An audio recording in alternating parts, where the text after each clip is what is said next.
Hi, my name is Lisa Ackermolder, and I'm the director of the Betsey Ross House, a site operated by Historic Philadelphia Incorporated. HPI's mission is to make history relevant, real, and fun by enlivening historic places through storytelling, interaction, and education. Along with the Betsey Ross House, HPI operates Franklin Square and Once Upon a Nation. Together, these programs welcome diverse audiences, offer engaging historical interpretation, and strengthen the cultural vitality of Philadelphia's historic district.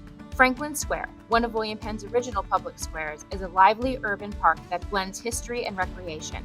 It features an 1838 fountain, a Philadelphia-themed mini-golf course, and hosts year-round events from the Electrical Spectacle Holiday Light Show to the Philadelphia Chinese Lantern Festival, which draws over 150,000 visitors annually. Once Upon a Nation, in partnership with Independence National Historical Park, offers immersive tours and performances where costume history makers bring real 18th century Philadelphians, famous and forgotten, to life. 13 storytelling benches across historic Philadelphia and Valley Forge share engaging tales from the Revolutionary era.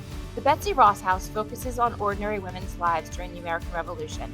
Visitors explore an 18th century row home where an interpreter portrays Betsey Ross hand-stitching flags and furnishings for the home in what is believed to be the country's only authentic 18th century upholstery shop.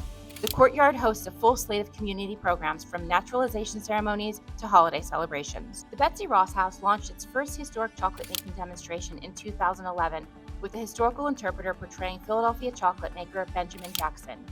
This free public program featured an overview of the chocolate making process, samples of American Heritage chocolate, and on-site retail sales of the full product line.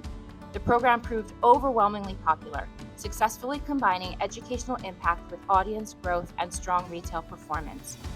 With support from American Heritage Chocolate grants, the program was enhanced over time. The interpreter role was reimagined around female chocolate maker Mary Craythorne. New in-house exhibits incorporated chocolate into the historic kitchen space, and additional first-person interpreters portraying other working women of the 18th century were introduced. At its peak, the program ran up to 12 times per year.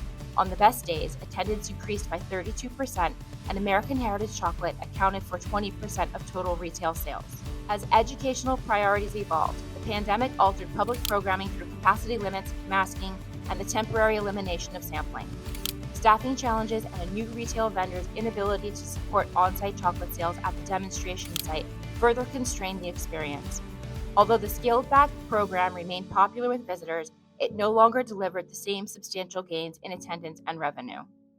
In 2025, a Forrest E. Jr. Chocolate History Grant enabled us to relaunch the program as Philadelphia's Chocolate History, combining the best elements of earlier efforts with fresh content and interpretation. The revitalized program features a 30-minute presentation by Mary Craythorne with audience participation, tasting of American Heritage chocolate, and integrated on-site retail. A new Once Upon a Nation story about Philadelphia's chocolate trade complements the hands-on demo.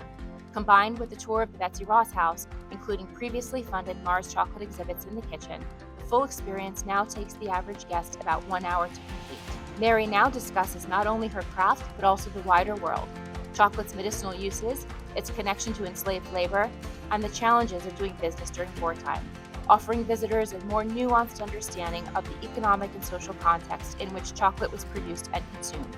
Grant funding also allowed HPI to update and reintroduce a popular element from earlier demonstrations, Mary Craythorne's trade card. One side of the card closely resembles an 18th century trade card, with text and graphics taken directly from an advertisement that Craythorne placed in the Pennsylvania Gazette in 1768. The reverse side provides information about chocolate in the 18th century, a QR code linking to HPI's online store, and a funder acknowledgement.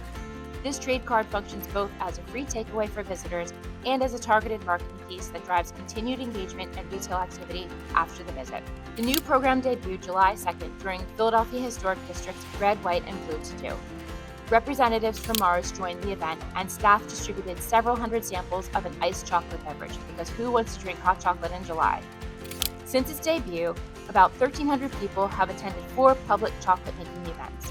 The most successful, during Old City District's Holiday Sip and Stroll, drew a 55% attendance increase over the prior year and restored on-site chocolate retail sales.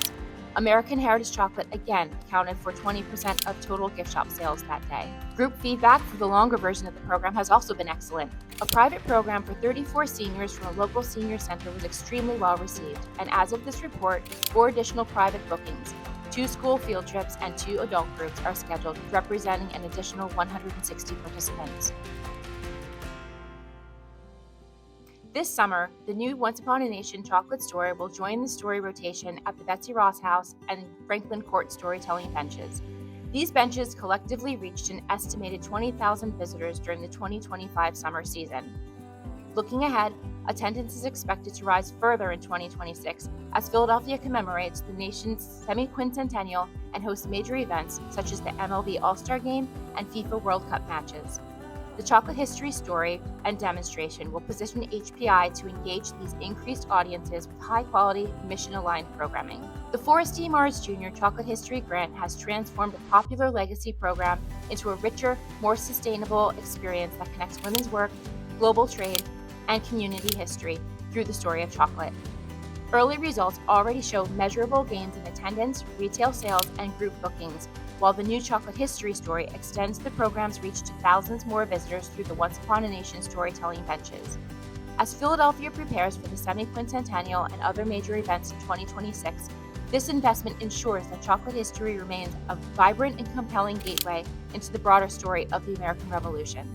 Continued support will allow HPI to refine, expand, and share this program with even more visitors, demonstrating the enduring impact of the Mars family's commitment to public history.